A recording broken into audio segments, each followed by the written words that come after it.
Hello friends, welcome again to another video.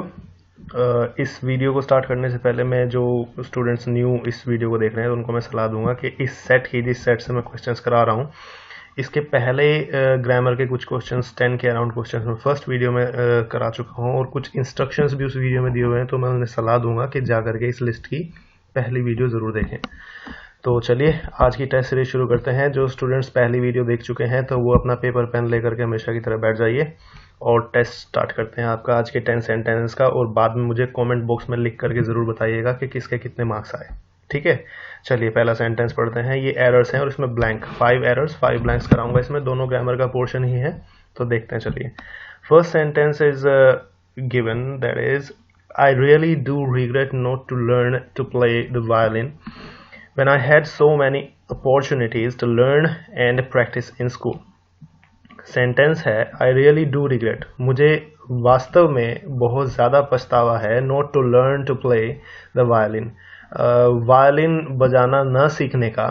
when I had so many opportunities, जब मेरे पास बहुत सारे मौके थे to learn and practice in school, school में लर्न करने के और प्रैक्टिस करने के। मुझे इसका बहुत पछतावा है, बहुत खेद है। रिग्रेट आप लिख सकते हैं, मीनिंग होता है पछतावा। अब इसमें आपको क्या लग रहा है, या तो नो एरर हो या फिर इन तीनों में से कौन सा हो? तो आंसर बता दिया। अगर किसी ने आंसर लिख लिया है अपना, ठीक है, अदरवाइज नहीं तो लिख लीजिए, क्योंकि अब मैं आंसर बता रहा हूँ इसका। यहाँ पर देखना है, ये जो क्वेश्चन पूछा गया है ग्रामर के नॉन फाइनाइट वर्ब्स के चैप्टर से पूछा गया है, क्योंकि रिग्रेट एक ऐसी वर्ब है जिसके बाद आपको जिरंड रखना होता है। ठीक है, तो यानी कि यहाँ पर रिग्रेट के तुरंत बाद में लर्निंग आ जाएगा। टू लर्न हटा करके लर्निंग आ जाएगा। दैट मीन्स इस पहले वाले सेंटेंस में एरर है, तो इसका सेंटेंस का आंसर हो गया बी। एक बार मैं आपको आंसर इसका दिखा भी देता हूँ। क्वेश्चन नंबर है हमारा 33 और 33 क्वेश्चन देख लीजिए। आंसर इसका दे रखा है बी। ठीक है, अब बढ़ते हैं अगले क्वेश्चन की तरफ। नेक्स्ट क्वेश्चन हमारा दिया हुआ है, the government granted relief payment of ₹5,000 each to those who injured in the fire accident. अब इसके ऑप्शंस देखते हैं, आंसर्स के लिए रेडी रहिए। पहला ऑप्शन है द गवर्नमेंट ग्रांटेड, दूसरा है to those who injured in fire accident relief payment of ₹5,000 each, and no error. इन चारों में से आपको कौन सा लगता है?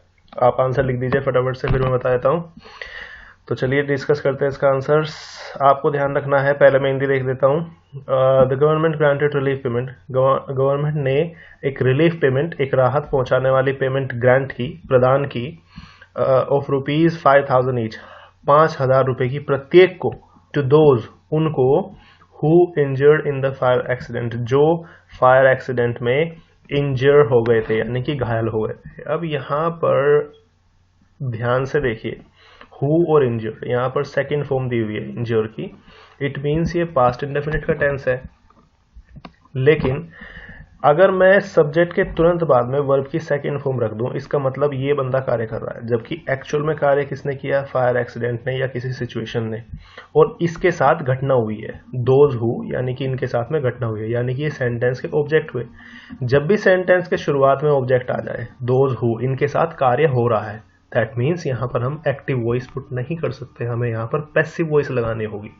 तो दोज हु इंजर्ड के बजाय हमें लिखना होगा those who were injured in the fire accident, जो फायर एक्सीडेंट में इंजर्ड हो गए थे। अब कुछ बच्चे कंफ्यूज जाते हैं कि सर इसमें जरूरी है क्या पैसिव वॉइस ही लगाना हो? तो मैं आपको बता देता हूँ। अगर आप लिखते हैं हु इंजर्ड, यानी कि ये कार्य करेगा, फिर हु यानी कि इसने घायल किया, ये कार्य करने वाला हो गया। और अगर इसके साथ कार्य हुआ, यानी कि ये घायल हो गया किसी रीजन से, किसी चीज के द्वारा, ठीक है, ये घायल हो गया, तो ये पैसिव वॉइस होगी। तो जब भी ये ऑब्जेक्ट बन जाए तो इसमें वर इंजोर्ड आएगा, और जब ये एक्टिव वॉइस होता तो यहां पर आ जाता हु इंजोर्ड। जैसे ही इंजोर्ड मी, उसने मुझे घायल कर दिया, और ही वॉज इंजोर्ड, इसका मतलब हो गया कि वो घायल हो गया किसी के द्वारा। ठीक है, तो आंसर हो गया इसमें सेकंड, हु वर इंजोर्ड हो जाएगा। 34 का आंसर हो गया। एक बार आंसर देख लेते हैं इसका। 34 का आंसर दिया हुआ है बी। ठीक है, अब इसके बाद आता है 35th क्वेश्चन, इसको डिस्कस कर लेते हैं। 35th क्वेश्चन कहता है कि everyone of us should realize that any act of negligence will cause a great harm to our country's security. हम में से प्रत्येक को रियलाइज करना चाहिए या महसूस करना चाहिए that any act of negligence, कि लापरवाही का कोई भी कार्य नेग्लिजेंस को लापरवाही कह सकते हैं।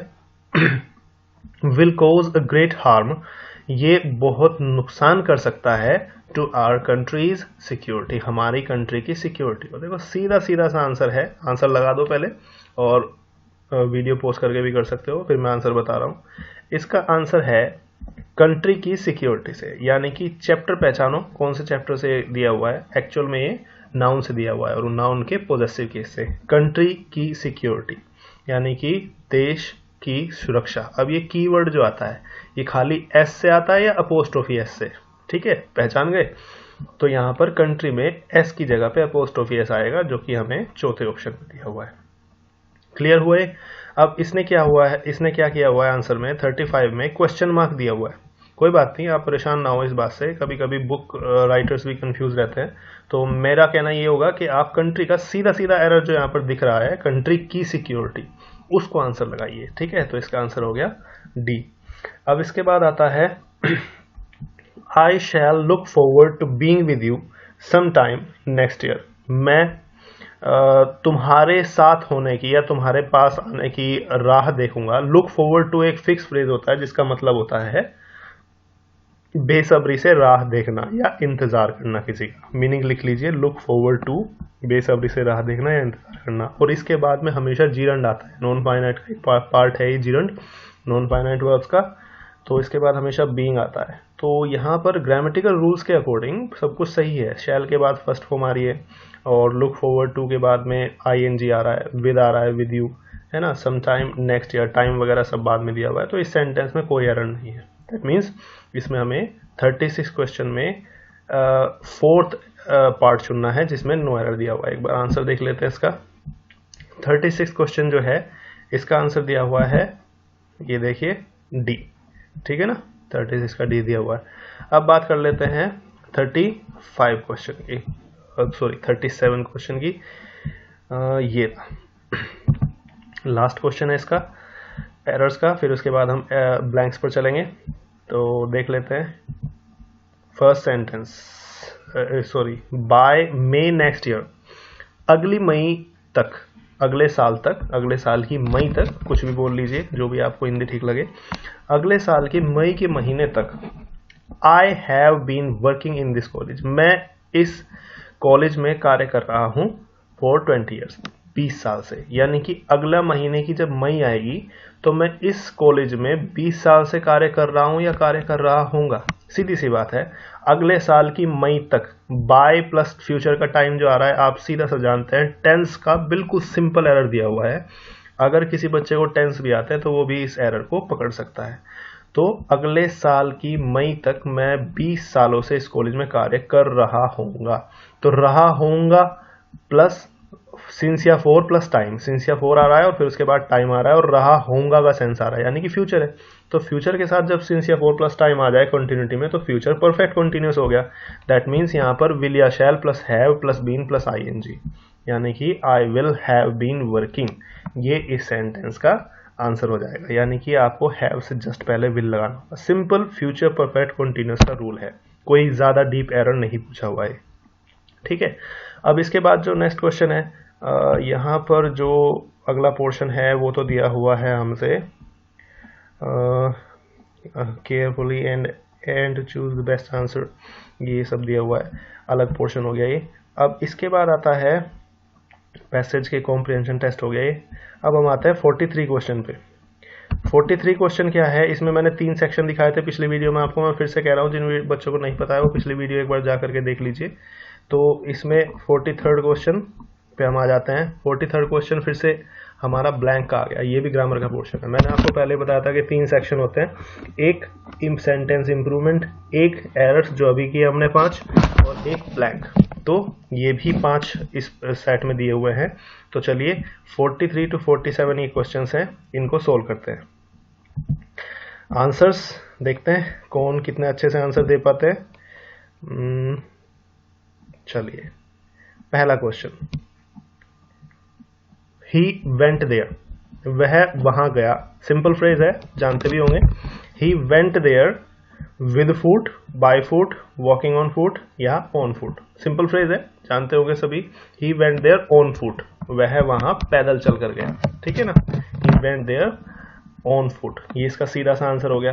अब आता है 44 क्वेश्चन। वीडियो पॉज करके आंसर दे कीजिए मेरे कहने से पहले। 44 क्वेश्चन जो है वो कहता है आफ्टर योर लॉन्ग इलनेस, तुम्हारी लंबी बीमारी के बाद, I am happy to see you by and by, up and about, up and down and up and down. तो यहाँ पर वीडियो पॉज करके एक बार अंदाजा लगाइए क्या आंसर हो सकता है, फिर मैं बताता हूँ। ओके, अब आंसर चूज कर लिया, आंसर लिख लीजिए फटाफट से। अब मैं इनके आंसर्स दिखाता हूँ आपको, मीनिंग्स दिखाता हूँ, एक एक क्वेश्चन का, एक एक ऑप्शन का मीनिंग दिखाता हूँ, और फिर उसके बाद में जाकर के हम इसका आंसर चूज करेंगे। वैसे आपको खुद ही आंसर पता लग जाएगा, उसके बाद देखते हैं चलिए क्या आंसर होता है। तो सबसे पहला ऑप्शन होता है बाय एंड बाय। चलिए इसके सॉल्यूशन की बात करते हैं।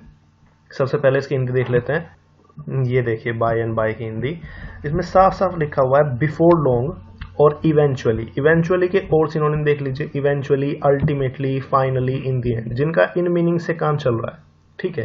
अदरवाइज हिंदी में जिसको मीनिंग लिखना है तो बाय एंड बाय का मीनिंग लिख लीजिए आखिरकार या अंत में। तो ये तो हुआ हमारा पहला मीनिंग, वीडियो पॉज करके लिख लीजिएगा, कोई बात नहीं। अब बात करते हैं दूसरे मीनिंग की।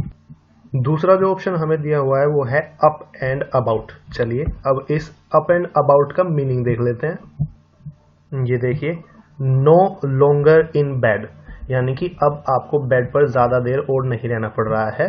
आफ्टर स्लीप, यानी कि सोने के बाद या फिर किसी बीमारी के बाद।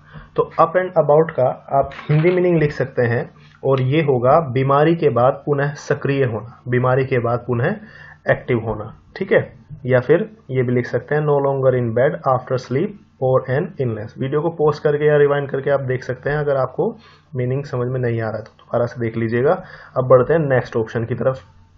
नेक्स्ट ऑप्शन हमारा है up and down. Up and down तो सिंपल मीनिंग है ऊपर या नीचे जाना, ठीक है, तो इसका कोई खास मीनिंग नहीं देखना है। हाँ, अप एंड राउंड को थोड़ा सा समझ लेते हैं। अप एंड राउंड तो आप यहाँ पर नहीं लिखेंगे, क्योंकि अप एंड राउंड तो थोड़ा सा गलत मीनिंग हो जाएगा, आपको इसे थोड़ा सा चेंज करना पड़ेगा जब आप इसकी हिंदी मीनिंग लिखेंगे। अप एंड राउंड का मीनिंग ना लिख करके आप अप एंड अराउंड का मीनिंग लिखेंगे, यानी कि राउंड में ए और लगाना पड़ेगा शुरू में। अप एंड अराउंड का मीनिंग लिखेंगे। कारण ये है कि इसका कोई मीनिंग नहीं है, आपको मैं दिखा देता हूँ।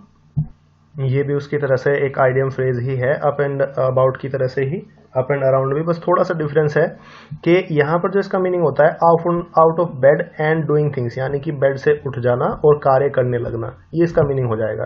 जैसे I didn't expect you to be up and around this early, मैंने एक्सपेक्ट नहीं किया था कि तुम इतनी जल्दी उठ जाओगे और कार्य करने लगोगे। दिस अर्ली का मतलब इतनी जल्दी, ठीक है, उठ जाओगे और कार्य करने लगोगे। तो बेड से उठ जाना और कार्य करने लगना, ये इसका अप एंड अराउंड का मीनिंग हो जाएगा। ध्यान रखिएगा कि अप एंड राउंड का मीनिंग नहीं लिखना, अप एंड अराउंड का मीनिंग लिखना। तो अब ये चारों ऑप्शन हो गए और अब आपको आंसर पता लग ही गया होगा। तो इसका आंसर है, अगर आप बीमारी के बाद उठ रहे हैं तो आपको आंसर लगाना है अप एंड अबाउट। तो चारों ऑप्शन के आपको मीनिंग पता लग गए हैं। अब बढ़ते हैं नेक्स्ट ऑप्शन की तरफ। Making pies and cakes, mister Reddy's speciality. Pies and cakes बनाना ये मिस्टर रेड्डी की स्पेशलिटी यानी कि खासियत है। तो इसकी आंसर में आप कौन सी वर्ब लगाने वाले हैं? सबसे पहली बात तो है आपको सिंगुलर वर्ब लगानी है। सिंगुलर क्यों लगानी है? क्योंकि इसका जो सब्जेक्ट है वो पाइज एंड केक्स नहीं है, इसका सब्जेक्ट है बनाना, यानी कि कोई कार्य करना, कोई क्रिया इसका मीनिंग सब्जेक्ट हो गया। तो ये एक क्रिया है, इस वजह से यहाँ पर एक सिंगुलर वर्ब आएगी, ठीक है। हालांकि सब्जेक्ट के रूप में आई है ये वर्ब, तो इसी वजह से यहाँ पर सिंगुलर वर्ब लगेगा। अब सिंगुलर में बचती है एक तो सी और डी ऑप्शन में तो प्लूरल वर्ब्स हैं, तो ये तो कट गया। अब बचता है कि पहला और दूसरा ऑप्शन। अब हैज के बाद तो हमेशा थर्ड फॉर्म चाहिए, इसलिए हैज भी कट गया, सीधा आंसर है। सिंपल ग्रामर से आंसर पूछा गया है, ठीक है। तो आंसर हो गया इसका फर्स्ट। अब इसके बाद नेक्स्ट है the deserted garden was infested weeds. जो डेजर्टेड गार्डन है जो काफी टाइम पहले छोड़ दिया गया है वो इन्फेस्ट है, इन्फेस्टेड है, यानी कि इन्फेस्ट का मतलब क्या होना है? संक्रमित हो जाता है किसी जीवों से। तो ये वीड से संक्रमित है। तो यहां पर इन्वेस्ट के बाद में सॉरी, इन्फेस्टेड के बाद में कौन सी प्रीपोजिशन आना चाहिए? फिक्स प्रीपोजिशन है विद, इन्फेस्टेड विद, याद करना इसको सबको। फिक्स प्रीपोजिशन है, इन्फेस्ट के बाद में विद आएगी, ठीक है। तो आंसर हो गया इसका सेकंड। अब बढ़ते हैं नेक्स्ट क्वेश्चन की तरफ, जो कि इस वीडियो का और इन ब्लैंक्स का लास्ट क्वेश्चन है, ठीक है। आप देखते हैं, you must your career with all seriousness, तुम्हें अपना करियर पूरी की पूरी सीरियसनेस के साथ में कुछ करना होगा। क्या करना होगा? परस्यू है, कंप्लीट है, फॉलो है या डायरेक्ट है? आंसर चुनिए, फिर मैं आंसर बताता हूं इसका।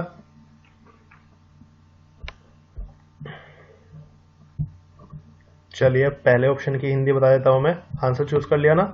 पहले ऑप्शन की जो हिंदी है वो मैं शो करता हूं आपको। देखिए, इसके कई मीनिंग लिखे हुए हैं परस्यू के। अनुसरण करना, खदेड़ना, खोजना, पीछा करना, इन सब में आपको कौन सा मीनिंग चुनना है? क्योंकि आपको करियर के बारे में, उसके लक्ष्य के बारे में बात की गई है, तो आप एक तो कर सकते हैं इसमें पीछा करना, या फिर लिख सकते हैं आप पीछे लगे रहना, और इसके अलावा लिख सकते हैं अनुकरण करना, या फिर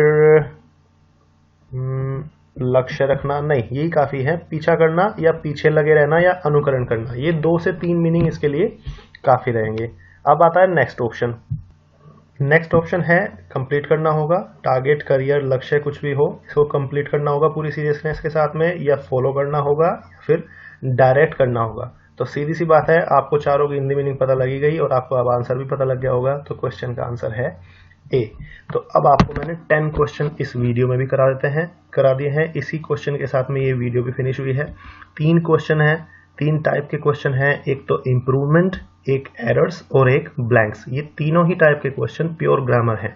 तो आपको केवल इतना ही करना है तो कि ग्रामर का क्वेश्चन, ग्रामर को आप एक डेली टेस्ट सीरीज के रूप में रखिए। मैं डेली ये वीडियोस अपलोड करता रहूँगा।